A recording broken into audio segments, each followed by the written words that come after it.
Regarde. Chouette quand même. On ne peut pas se lasser des charmes de Mervan. Un cœur de bourg authentique qui porte fièrement les couleurs des Jeux Olympiques.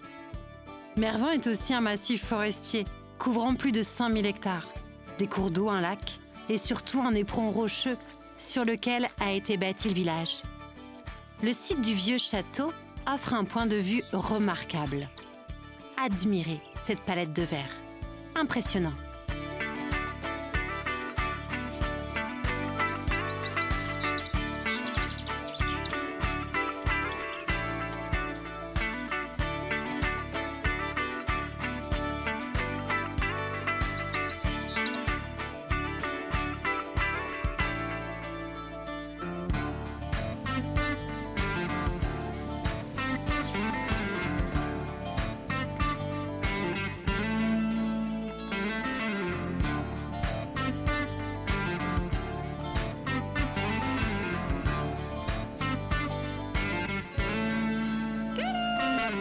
Allez, venez là, venez, venez, venez.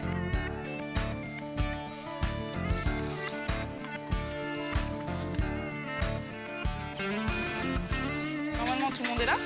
Vous les avez comptés? Tous. On va sortir par là-bas. Attends, une traite le soir? Ouais, Deux la traites. traite le matin, c'est 7h30. Ouais. Et la traite le soir, c'est un peu plus flexible. C'est entre 16h30 et 18h, on va dire. D'accord, ok. Donc, Et ça toute l'année? 365 alors, jours? pas toute l'année. Il y a une période de tarissement qui dure de Noël jusqu'au Misbah, qui sont généralement début mars. Donc on va dire 2 mois de tarissement, 1 mois et demi, 2 mois. Pas beaucoup. Non. Ah, c'est pas beaucoup quand même. Non, mais puis après il y a toujours de l'occupation même pendant le tarissement. Oui, je pense que Mais la c'est grasse matinée. Ouais, mais c'est des périodes quand même plus calmes. Ouais, c'est pas Euh, plus calme. et après on a toujours des chèvres, une dizaine de chèvres qui prennent pas au bouc. Parce qu'en fait on met les boucs à la reproduction fin août quand les jours raccourcissent. Oui. Donc ça va être le moment des saillies et les chèvres ont 5 mois de gestation. Donc elles vont mettre bas courant en février. Et en fait, il y a toujours une dizaine de chèvres qui prennent pas au bouc, donc qui sont vides. Et donc on maintient en lait, ça veut dire qu'elles sont en lactation longue, donc on les traite toute l'année. Le pourcentage de celles qui sont pas prises? Bon, c'est 10 chèvres C'est- sur 130, Oui, voilà, c'est tout non, petit, c'est quoi. 10%. Ouais. C'est pas grand-chose, ouais. Et on a, Voilà. quelle est l'origine de cette ferme? Quand, comment? L'historique, en fait Antoine, mon associé, a grandi dans le village. D'accord. Il a repris la suite de son père. Tu faisais déjà les chèvres? Non, lui, il avait des vaches allaitantes et D'accord. des cochons. Donc là, dans le bâtiment ici, c'était anciennement une étable avec des vaches. Donc il n'y avait pas la laiterie, la salle de traite, la fromagerie. Même tout ce qui est cornadis pour les chèvres, tout ça, ça a été créé par Pierre et D'accord. Antoine. Et petit à petit, ils ont repris les fermages de Guy, du papa d'Antoine. Et il y a longtemps? 8 ans. Oui, c'est récent. Alors 2015. Ouais. Les premières chevrettes sont arrivées en 2015. D'accord, ok. Ça n'a même pas 10 ans en fait. Ça n'a même pas 10 ans, la ferme est de chèvre en tout cas est à moins de 10 ans. Après la ferme en elle-même, elle a Bien plus ancienne. plus de 50 Ouais. ans. On te laisse bosser, on dirait. Ouais, pas de souci.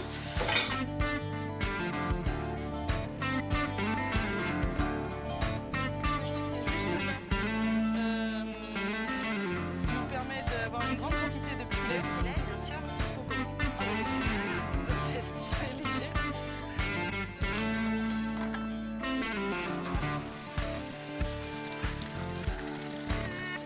Bon, ils boivent 6 seaux par jour. Ils ont leurs 2 seaux de petits laits par jour chacun. Andrea, on a parlé d'Antoine, on a parlé de Claire, mais toi comment t'es arrivée jusqu'ici? Le destin fait bien les choses. Bah oui, toujours. En fait, je bossais dans des bureaux d'études avant, écologie. Je faisais des études d'impact. Oui, donc rien à voir avec le monde de la Ouais. ferme. Non, rien à voir avec le monde agricole. J'avais la fibre nature, Oui, bien travailler sûr. dehors et tout. Avec le contact animal, j'aimais bien ça. Mais la théorie et la pratique. Et ouais, non, j'ai pas fait d'études pour travailler dans une exploitation. Donc j'ai appris sur le tas. Et pour mettre un pied dans l'agriculture, j'ai fait du woofing. J'étais volontaire dans les fermes en échange du gîte et du Oui, couvert. bien sûr, ouais. Et je suis arrivée la première fois ici, parce que moi j'habite à 10 minutes d'ici, j'ai grandi à 10 minutes. Et je voulais faire du woofing dans une ferme de chèvres, avec transfo de fromage. Et idéalement dans une ferme bio. Et pourquoi la chèvre? Pourquoi pas la vache? Bah, la chèvre, je sais pas, c'est un petit côté curieux, amusant, accessible aussi. C'est plus petit qu'une vache. Ouais, peut-être plus plus manipulable. Plus facile peut-être pour une femme aussi. Oui. Parce que c'est peut-être une image Après, que il y a des j'ai. éleveuses de vaches Bien qui vont me sûr. dire mais non, c'est facile les vaches. Bien sûr, bien sûr. Donc, mais moi, je me sentais plus à l'aise avec des chèvres. Ouais. Et puis, il y a le côté transfo qui me plaisait bien. Et de pouvoir vendre à la ferme avec le lien social, Bien c'est sûr, important ouais. pour moi. Donc tout ça, il y avait ça ici, à 10 minutes de chez moi. La chaîne, quoi. Ouais, c'est ça. Et puis bah, j'ai fait 1 mois de woofing ici. Le contact est passé direct avec Claire et Antoine. Ouais. Et après, je suis partie faire d'autres woofing ailleurs, en Suède, et je suis revenue après. T'as été faire des expériences en Ouais, fait, c'est ça. Pour mieux revenir. Et après, ils m'ont embauchée en tant que salariée. Et petit à petit, ils m'ont proposé de s'associer avec eux. Et donc maintenant, je suis installée depuis juillet 2023 avec eux. Donc c'est une belle, Bientôt un belle an. aventure. Bientôt un an, ouais. Tu vas bientôt souffler ta première bougie. Oui, On est tout très à heureux de fait. passer à ce moment-là, en tout cas. Ouais, c'est Toi ça. aussi, il y a une partie du métier que tu préfères. Parce qu'on sent voilà, que c'est tout le process que tu aimes. Bon, c'est un ensemble en fait. Ouais. C'est de pouvoir créer sur un espace, avec nos valeurs en fait. Ouais, je sais pas ce que je Et faire préfère. vivre ton terroir aussi. C'est Parce ça, que c'est tu es tout un ici. ensemble. Ouais. Ouais, il y a le lien social, le côté durable, en préservant le paysage, la terre, l'eau. Il y a tout le côté transformation, côté savoir-faire qu'on essaye de garder, de rester avec du travail manuel Au maximum. au maximum, Ouais. en quand même réfléchissant à s'alléger le sûr. travail. Je pense qu'il y a la relation avec l'animal aussi que tu aimes. Ouais. Sinon, tu ne serais pas là. Oh, non, je ne pourrais pas faire que la fromagerie Ouais. ou que l'élevage. En fait, j'aime bien voir tout le processus. Jusqu'à la vente. Et Oui. ça, c'est un point fort Oui. aussi. Vente à la ferme Carrément. toutes les semaines. Eh bien, c'est le vendredi et le samedi, toute l'année. Et là, Alors, jusqu'à Noël, de mars à Noël, parce Et- qu'il y a la période de tarissement. mais exactement. Et je pense que tu es aussi heureuse de voir les têtes des clients fidèles que Oui. les nouvelles têtes aussi. Ah bah, il y a des nouvelles têtes. On a la chance d'avoir 3 campings sur la commune de Mervan. C'est un territoire assez touristique. Ouais. Et on a toujours des nouveaux clients. Puis on aime bien faire des marchés à la ferme aussi. Donc ça Et- permet de faire venir des nouvelles personnes. Est-ce que vous faites aussi des marchés à l'extérieur? Je pense notamment à la Châtaigneraie, Fontenay. Non, on ne fait pas de marché à l'extérieur parce que Ça suffit ici ça suffit, ouais. On arrive à vendre l'ensemble de nos fromages ici. Donc tant mieux. Bravo. Et Ça, c'est Tant mieux, bravo. Ouais, carrément. C'était aussi l'objectif au niveau logistique, temps de travail, de pouvoir vendre à la ferme, c'est royal pour nous. Bien sûr, bien évidemment. Là, je crois que tu partais à la traite, justement. Ouais, je vais aller à la traite. Mais on va te suivre. Je vais me laver les mains avant parce que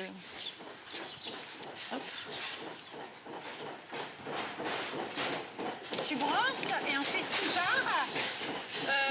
tout part dans les tuyaux et ça arrive. Ça va directement dans ta cuve. Oui, ça arrive dans le ballon et ensuite ça part dans le tank. D'accord. André, est-ce que vous avez des projets sur la ferme? Parce qu'on voit que ça marche bien. Oh, il y a toujours des projets. Mais oui, mais comme. Nous, on fait plutôt des projets de plantation de haies, par exemple, tous Ouais. les ans. De l'agroforesterie. Oui, voilà. On essaye de reboiser le territoire et de remettre des haies là où il y en avait. Alors, on ne peut pas en mettre partout parce que ça a été remembré, Bien etc. sûr. Mais au moins autour des parcelles pour avoir des haies et des arbres dans 15-20 ans. Bien sûr. Pour faire du bois de chauffage ou même de la cueillette. On met des pommiers aussi. Et des poiriers, des fruitiers, voilà. Quand on est arrivé, tu étais au niveau de ruches. Oui. C'est quelque chose, c'est une passion ou c'est quelque chose que tu aimerais inclure à la ferme? Eh bien, les deux.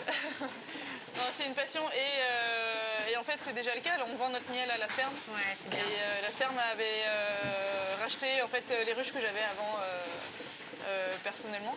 Et donc maintenant, c'est une activité secondaire de la ferme. C'est un petit plus, on va dire. Bah, un gros plus quand même. L'activité principale reste les chèvres. Bien sûr.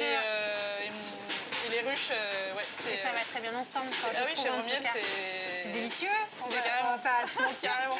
André, Ça parce que s'accorde bien. ce qui me ferait plaisir avant de partir, on va aller avec les chèvres. Ouais. Je vais donner l'appareil photo à Stéphane. Et Oui. puis on va faire une photo tous ensemble. Ok. Oh, je ferme les yeux. Tu sais, après ça reste du polar. Oui, je sais pas Donc laquelle. la qualité. Le flash, je m'attendais pas au flash. À plus tard. Bon, Merci beaucoup, merci. Sous la pluie, ça va être sympa. Demain, il fait beau. Et après-demain aussi. L'orage est passé. Nous reprenons la route qui nous conduit jusqu'à Foussé-Perret. Connaissez-vous ? Foussé est un ravissant petit village labellisé Cité de caractère.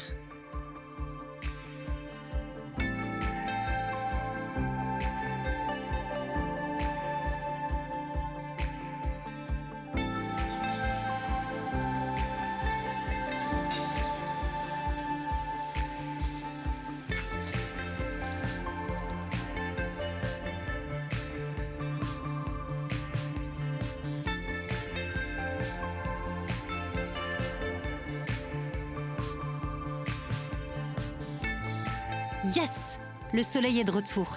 Cette petite pause nous permet d'envisager la suite du programme. Découvrons d'abord ce joli bourg. Situé en lisière de la forêt de Mervan, au bord de la rivière Vendée, Foussé conserve des éléments architecturaux remarquables qui offrent une atmosphère bien particulière. De ci, de là, d'étranges sculptures en bois attisent notre curiosité. Qu'est-ce ?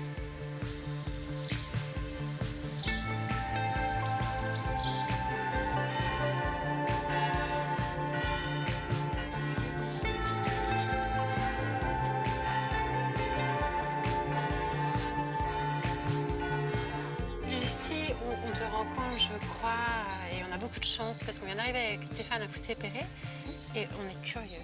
Ces sculptures qu'on voit de ci, de là, dans les rues, ces sculptures en bois, qu'est-ce ? Eh bien écoute, ça vient du symposium de sculpture à l'époque à la tronçonneuse. Voilà, on a eu la 10e édition en 2022 et on a eu la chance que la commune investisse dans les œuvres. Voilà, il y a eu tout un aménagement du bourg qui a été fait en 2022 et du coup, plutôt que d'acheter du mobilier à droite à gauche, l'idée a émergé de pouvoir cette année-là s'offrir les sculptures. C'est extraordinaire. Donc en fait, pour résumer, c'est un événement, c'est ça, de sculpture à la tronçonneuse qui a lieu tous les ans à Foussé-Perret ? Qui a eu lieu pendant 10 ans, quasiment tous les ans, oui. Et donc en 2022, la mairie décide de racheter quelques œuvres. L'ensemble des œuvres. L'ensemble des Les œuvres. 14 œuvres, je crois. Et d'où viennent ces œuvres alors, Lucie ?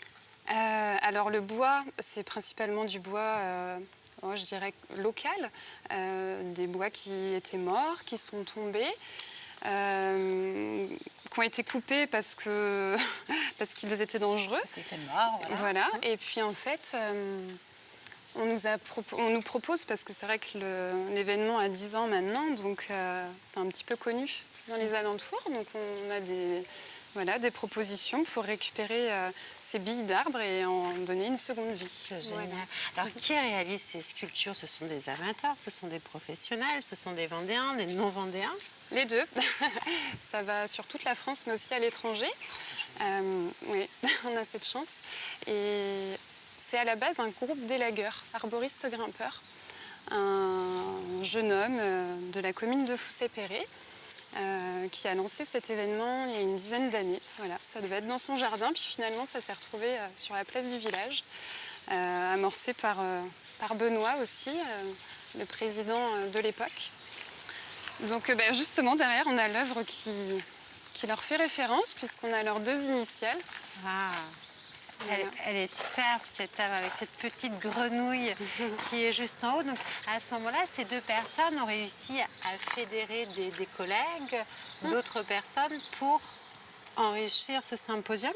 Par le biais de l'association culturelle, ça s'est mis en place. Et puis d'année en année, ça a pris de l'ampleur. Et finalement, l'association est née du symposium ou le symposium est né à l'intérieur de cette association ? Le symposium est né au sein de l'association qui était déjà existante depuis de longues années aussi. Et toi, Lucie, comment Oui. es-tu arrivée dans cette aventure ? Alors moi je suis arrivée vraiment bizarrement parce que pour le coup quand je voyais les banderoles, je me disais symposium de sculpture à la tronçonneuse. Ça te parlait peut-être pas. Ça me parlait mais alors pas du Pas tout. du tout. C'est bien. Le mot tronçonneuse, je sais pas, ça évoquait fait peur. chez moi. Oui, c'est ça. J'avais l'impression que c'était une rencontre de... Voilà, ça me parlait pas.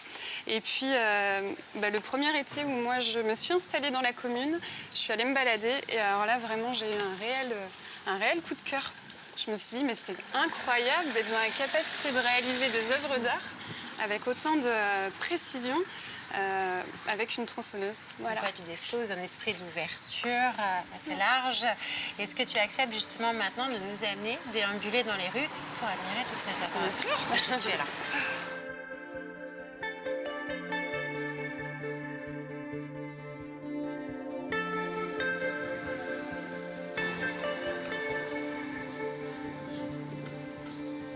J'ai pris une place qui était disponible. Je prenais des photos, j'étais là en vadrouille à observer ce qui se passait.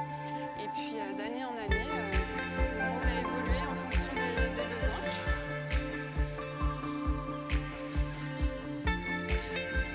Là, tu vois, c'est un grand-père avec sa petite fille qui pointe du doigt la végétation sur l'église. D'accord. Elles ont toutes en fait une histoire.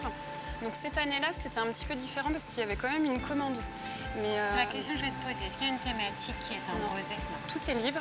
Tout est libre. Oui, il n'y a pas de concours. Voilà, donc ce qui fait qu'il y a une telle liberté d'expression qui fait que ça émerge.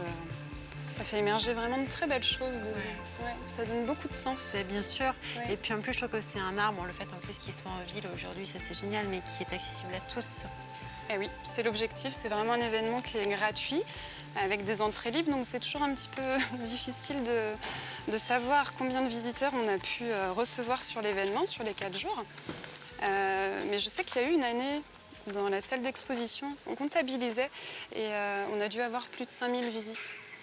Voilà. Ce qui est énorme quand même pour une petite commune. C'est plutôt pas mal, oui. Comme Fousset. Et ces œuvres, elles sont vraiment exposées en ville ou est-ce qu'elles peuvent intégrer des jardins privés ou Oui. Ouais. En fait, le principe qu'on avait mis en place, c'était de garder les œuvres pendant 1 an. Donc c'était un accord avec chaque artiste. Donc ce qui fait que nous, on crée en fait un parcours culturel, comme finalement vous pouvez faire le tour Bien sûr. aujourd'hui des œuvres qui sont maintenant la propriété de la commune. Mais les années passées, en fait, on pouvait aussi cheminer comme ça dans le village pour découvrir toutes ces œuvres. Alors il y en a une juste en haut. Attends. Qui est perchée. Ah bah alors celle-ci, il faut le savoir Voilà. pour la voir en fait. C'est une grosse araignée. Oui. Donc c'est vrai que ça a été assez spectaculaire la dernière édition Ah puisque on a tout installé le soir de l'événement de clôture en fait. Et puis par ici aussi encore du mobilier. Du mobilier qui doit Oui. être très apprécié des gens de Fousset et même des touristes qui viennent. Donc Lucie, on a compris comment tu es arrivée dans l'association. Et depuis tout ce temps-là, comment tu as réussi à évoluer, trouver ta place?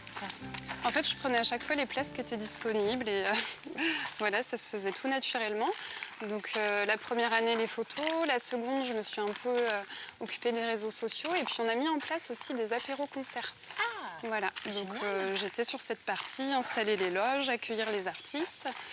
Et puis au fil du temps, il y a des personnes qui arrivent dans l'association, qui ont plus de compétences, donc je laisse. Ou ça se fait naturellement. Bien sûr, et puis toi aussi par rapport à toutes tes compétences que tu peux apporter. Ces apéros-concerts, ils avaient lieu en parallèle du symposium? C'est toujours en fait dans la continuité. Les tronçonneuses s'arrêtaient et puis faisaient émerger la soirée festive. C'est absolument génial en Il y a fait. toujours ce côté très convivial. Puis intergénérationnel. Complètement, Bien ouais. évidemment. Alors j'imagine que toi, depuis toutes ces années, tu as dû faire de merveilleuses rencontres. Alors bien sûr, on pense aux artistes. Des artistes que tu n'aurais certainement pas rencontrés en fait, s'il n'y avait pas c'est eu sûr. cet événement. Mais aussi au niveau des gens de Fousset. J'imagine que quand tu rentres dans une association, forcément, il y a des bénévoles, il y a beaucoup de monde. Qu'est-ce que tu en ressors, toi, de tout ça? J'en ressors nourrie, vraiment profondément. C'est, comme tu le dis, des rencontres dans tous les sens. Et voilà, et c'est vrai que je me suis aperçue par ce biais-là que l'univers artistique était fabuleux. Voilà, on arrive à faire passer énormément de messages. Et même en milieu rural. Et voilà, même en milieu rural, tout à fait. Il faut juste savoir s'adapter, finalement. Écouter les gens, ça, je pense que c'est très important. Parce que je pense que vous devez avoir, d'une année à l'autre, beaucoup de retours. Et ça, il faut savoir aussi. Ça, c'est vraiment incroyable.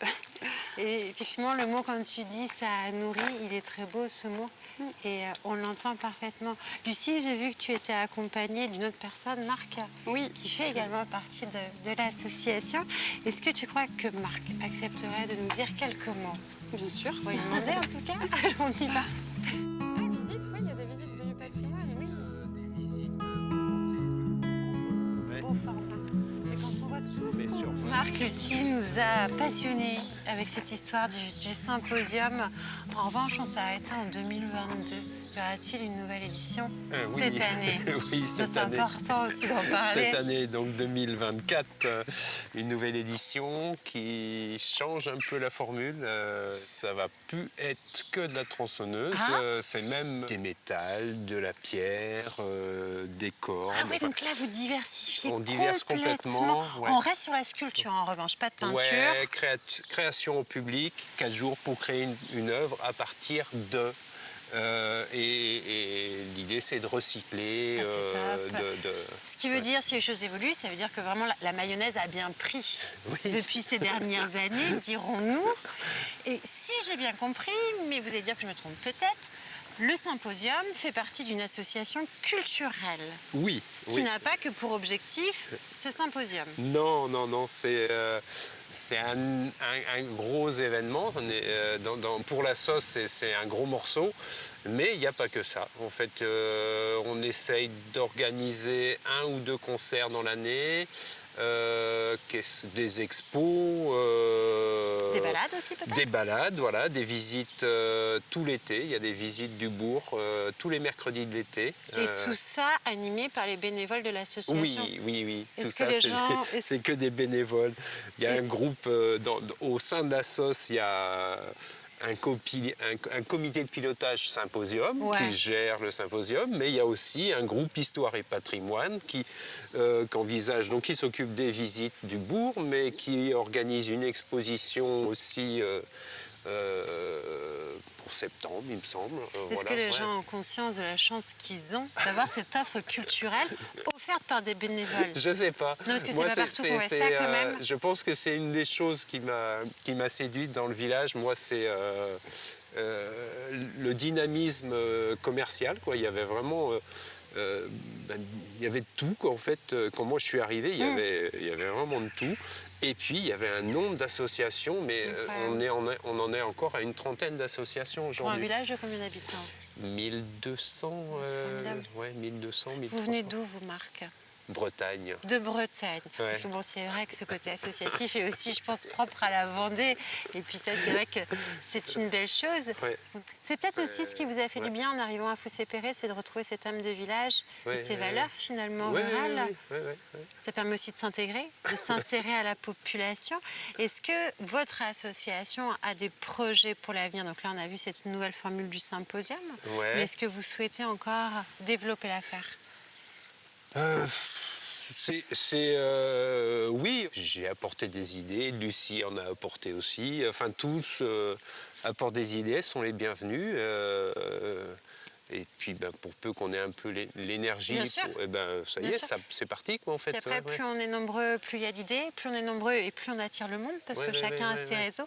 Parce que Lucie me disait 5000 personnes à peu près il y a quelques années. Ah ouais. Sur le symposium, oui, c'était... Vous imaginez la réussite quand même, c'est absolument incroyable.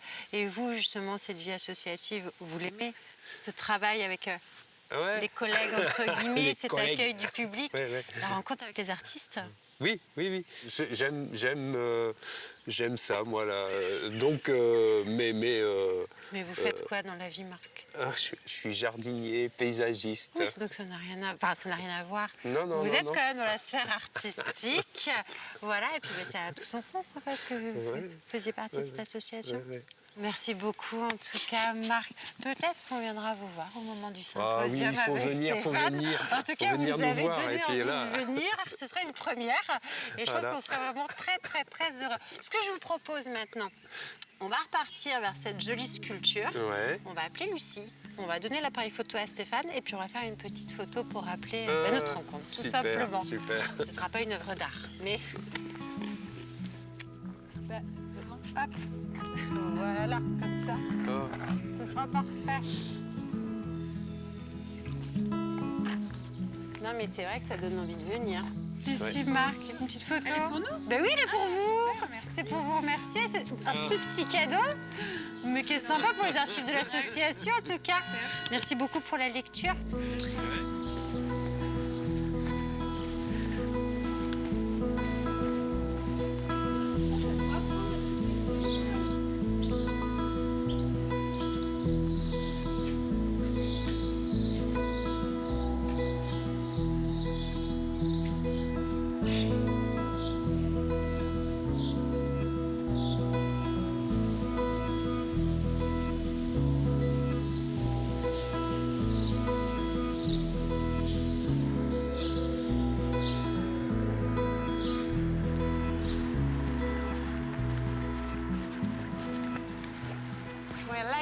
endroit qui m'intéresse. On est subjugué par la beauté de ce village. Des œuvres contemporaines côtoyant une architecture ancienne. Un équilibre parfaitement réussi. C'est ça que tu lis donc. On poursuit.